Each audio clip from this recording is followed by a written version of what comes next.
Viktoras Šniuolis Vytvytis, jų akis bučiavo gintarinė žemė. Trečioji dalis. Pirmoji žiema prabėgo be aukų. Anksti pavasarį kūrėsi žalioji rinktinė. Ją įkūrė ir jai vadovavo Lietuvos kariuomenės kapitonas Izidorius Pucevičius Radvila. Tai buvo galingas kovinis vienetas, kurio branduolį sudarė apie 120 kovotojų. Rinktiniai dar priklausė atskiri būriai ir kuopos. Zubrio kuopa, kuriai vadovavo Petras Mickus Zubrys, Vilko kuopa, kuriai vadovavo Juozas Mingilas Vilkas, Valo kuopa, kuriai vadovavo Vytautas Česnakavičius Valas ir kitos. Iš viso apie 300 kovotojų. Vytautas Šniuolis Vytenis pateko į kunigaikščio Margio būrį, kuriam vadovavo Lietuvos kariuomenės puskarininkis Antanas Augustinaitis. Būrys dislokavosi Mažuolių miško 8 kvartale, o rinktinės branduolys gretimame Liaudiškių miške, kurį nuo Mažuolių miško skyrė Beržės upeliukas. Būrį sudarė Augustinaitis, Skirmantas, Vytautas Šniuolis, 3 broliai Aduliai, Liudvikas ir Vladas Povilianskai, Gegeckas, Zenonas Mikalauskas, Vladas Butkevičius, buvęs tų miškų Eigulys, Vaitkus ir kiti.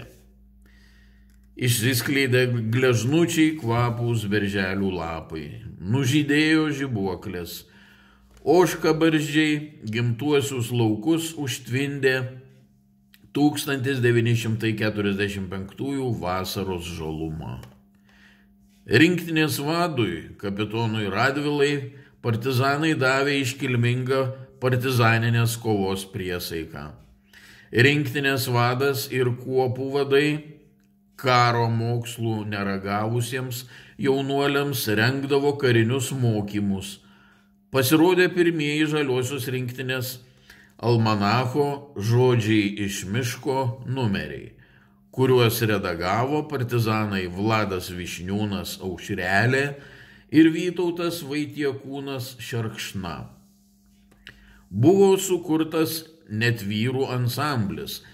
Kapitonas Radvila buvo labai drausmingas ir reiklus partizanams, todėl apylinkės gyventojai jį gerbė. Stribai ir aktyvistai bijojo pasirodyti apylinkėse, nes juos baugino stiprus ir gerai ginkluotas karinis partizanų junginys. Tai buvo mažytė salelė pavergtoje tėvynėje, kur kaip žmonės kalbėjo, dar nebuvo sovietų valdžios. 1945 metais Liepos 28-29 dienomis, kada karas jau buvo pasibaigęs, kada iš Vokietijos traukėsi sužvėrėję čekistų pasieniečių daliniai, prasidėjo masinis puolimas. Vos švintant pasigirdo sunkvežimių riaumojimas, šūviai. Artėjo į mišką šukuojanti čekistų banga. Atsivėrė pragariška ugnis. Trūko partizaninio karo patirties, trūko gero vadovavimo. Partizanai traukėsi padrikai, po to išsisklaidė. Broliai Vytenį prispaudė prie centrinės kvartalinės, per kurią trauktis negalėjo, nes jautė, kad ten išstatyti kulkosvaidžiai. Laimė pradėjo smarkiai lyti. Gerai girdėjosi atšlamantys kareiviai, kurie nuo lietaus apsisiautę palapinsiaustėmis ėjo jau nebe pavieniui, kaip šukuojant mišką, o būreliais. Ta kartą mirtis praėjo pro šalį. Aprimo, kaip motinas savo skraiste girią apgaubė naktis. Nepaprastai greitai išaušo rytas, kuris kėlė naują grėsmę. Partizanai nesurado draugų, nes dėl patirties stokos iš anksto nebuvo susitarta, kur susirinkti po kautynių.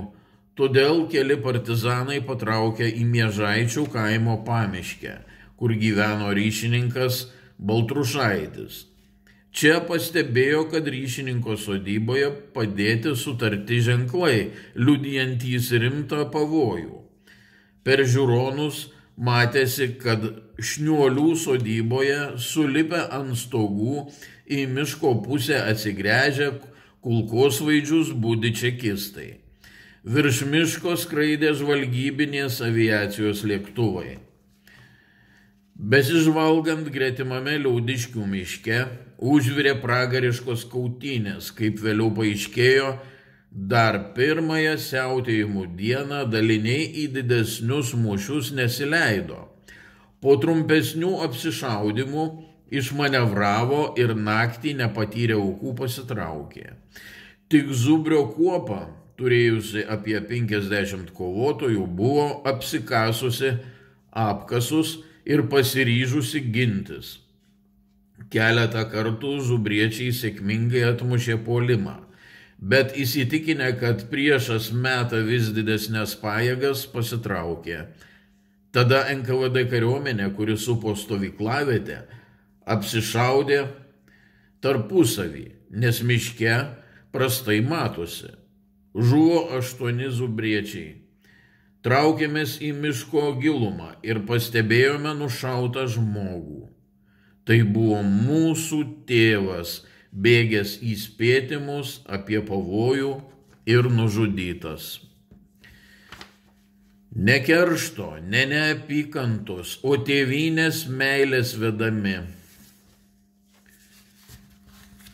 Su didžiausiu sielvartu atsisveikinome, nes žinojome, kad net laidotuvėse negalėsime dalyvauti. Tai buvo pirmasis partizaninės kovos krikštas. Pirmosios laisvės kovų aukos. Ryšininkas Baltrušaitis papasakojo, kad mūsų motina su sesute buvo išėjusios nakvoti pas kaimynus, o tėvas miegojo Rūgių lauke, nes kiekvieną dieną mūsų šeimai grėsė ištrėmimas.